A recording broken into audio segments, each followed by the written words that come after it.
E o famoso rally de Natal nas bolsas não deu as caras em dezembro de 2022. Quer saber mais sobre como foi e está o cenário macroeconômico, além dos impactos que isso tem gerado para as carteiras recomendadas? Então fica com a gente nesse vídeo que em poucos minutos te ajudaremos a entender melhor sobre onde investir em janeiro 2023.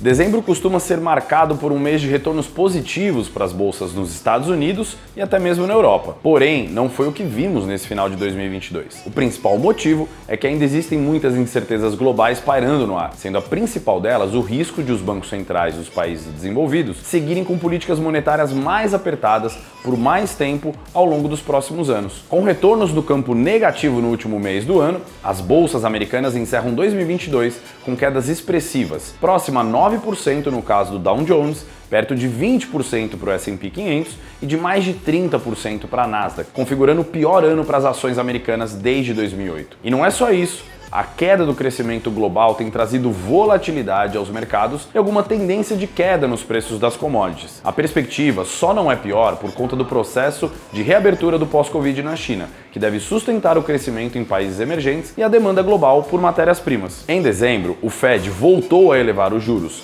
desta vez em 50 pontos percentuais, levando a taxa básica a 4,5%, assim como o Banco Central Europeu, que levou a taxa básica na zona do euro a 2,5%, com nova alta de também 50 pontos percentuais. Por fim, o Banco da Inglaterra foi mais um a subir os juros, indo para 3,5% no maior ritmo de altas sucessivas desde 1989. No geral, os principais bancos centrais do mundo desenvolvido estão seguindo em tom duro, buscando que haja convergência das suas medidas de inflação para as metas. Com os juros em rápida elevação, a probabilidade de recessão nos países centrais vai aumentando. Segundo a pesquisa PMI com gerentes de compras de empresas, as condições atuais já indicam contração de atividade nos Estados Unidos e na Europa, tanto no setor de serviços como manufatureiros. Bom, falando agora do Brasil, por aqui, os mercados não foram muito diferentes, impactados não só pelas incertezas globais, mas principalmente pelos riscos locais que seguiram ditando o ritmo, com ênfase nas dúvidas quanto à equipe ministerial do novo governo federal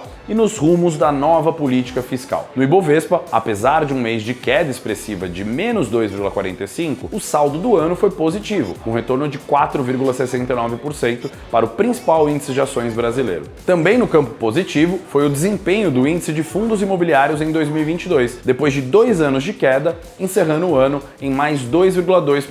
Dezembro ainda marcou a aprovação da PEC da transição, que garantiu a elevação de 145 bilhões no teto de gastos e receitas extraordinárias de 23 bilhões em investimentos. Apesar de mudanças positivas em relação ao texto original, o impacto fiscal traz riscos sobre o rumo dos juros e da inflação no médio prazo, já que essa expressiva expansão de gastos, por serem em grande parte obrigatórias, tendem a se tornar permanentes após 2023. Na economia, os sinais de arrefecimento da atividade local estão cada vez mais claros. Diante da política monetária restritiva, indústria e comércio apresentam um desempenho modesto, enquanto o setor de serviços e agropecuária mantém o protagonismo. A expansão das despesas do governo pode representar o impulso de renda no curto prazo do brasileiro. Porém, o adicional aperto das condições financeiras decorrente da deterioração das perspectivas fiscais pode mais do que compensar esse impulso no médio prazo. Além do fiscal, uma maior clareza sobre outros temas, como a reforma tributária, o modelo das parcerias público-privadas, o papel do BNDES e da Petrobras também serão fundamentais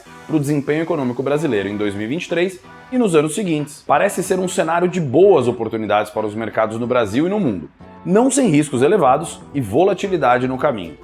Depois de ver todo esse cenário, hora de entender quais foram as alterações realizadas em nossas carteiras recomendadas e a performance no ano de 2022. Em termos de alocação para o mês de janeiro, realizamos ajustes pontuais em 3 das 7 políticas de investimentos que temos. Os ajustes levam em consideração a estrutura e a limitação de risco de cada carteira, buscando maior defesa para o portfólio contra um cenário de maior incerteza em relação à política fiscal do Brasil, que pode culminar em maiores pressões inflacionárias carteiras e, consequentemente, na manutenção dos juros em patamares elevados por um médio e longo prazo. Dessa forma, aumentamos em 2% a exposição à inflação nas carteiras cautelosa, defensiva e destemida. Para alteração, removemos 2% da alocação no imposto fixado da carteira cautelosa, que passa a ter 76% na classe. Já a defensiva, removemos 2% da alocação em multimercado, passando a ter 21% na classe. E por fim, na destemida, o valor removido foi de 2%, que saiu da classe de renda variável Brasil. A carteira segue com a alocação majoritária em renda variável e, após o ajuste, a exposição em renda variável Brasil ficou em 64%. Vale pontuar que em cada uma das carteiras alteradas foram utilizados orçamentos de risco das diferentes classes, que em nossa visão poderiam estar subalocadas, de forma que os ajustes buscam readequar a alocação de acordo com a política de risco e cenário. Para as demais carteiras, dada a estrutura já diversificada e com proteção contra pressões inflacionárias,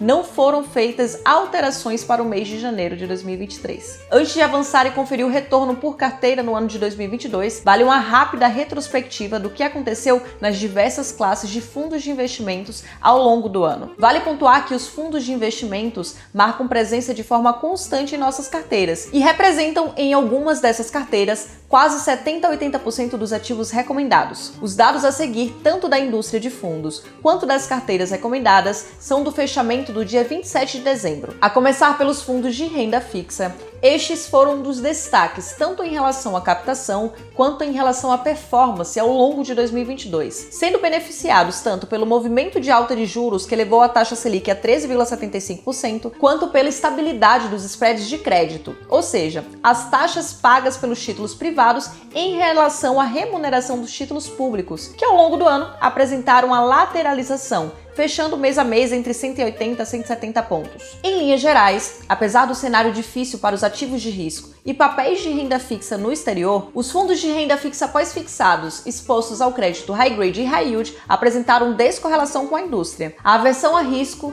trouxe um forte movimento de captação, indo em direção contrária às demais classes de ativos. A mediana do retorno dos fundos de crédito classificados como high grade que fazemos o acompanhamento tiveram uma variação no ano de 2022 mediana de 13,58%, enquanto os fundos classificados como high yield apresentaram uma mediana de 14,62%, enquanto o CDI teve uma variação de 12,20%. Já para os fundos de renda fixa e inflação, o ano de 2022 foi marcado por um forte movimento de deflação, que impactou negativamente os fundos da classe. Como referência do mercado de debêntures de infraestrutura, o índice IDIPCA Infraestrutura apresentou uma variação de 4,33% no ano, enquanto o IPCA demonstrou uma variação de 5,71%. No ano, os fundos de debêntures incentivadas atrelados ao IPCA apresentaram uma variação de 6,13%, enquanto os atrelados ao CDI tiveram uma variação de 10,23%. Já na renda fixa global, a grande maioria dos ativos de renda fixa internacional são pré-fixados e possuem vencimentos longos, dois componentes que impactam diretamente no preço de negociação desses ativos quando há uma expectativa em relação aos juros futuros, seja de alta, que nesse caso esses títulos eles tendem a se desvalorizar, seja de queda, que esses títulos vão se valorizar. A mediana dos fundos de renda fixa internacional hedgeados apresentaram uma variação negativa de 1,40%, enquanto os dolarizados apresentaram uma queda de 1,78% no ano, resultado do movimento de alta de juros nos Estados Unidos. Avançando para a classe de fundos multimercados, a classe foi destaque entre os ativos de risco ao longo de 2022. Os fundos multimercados foram beneficiados ao longo do primeiro semestre do ano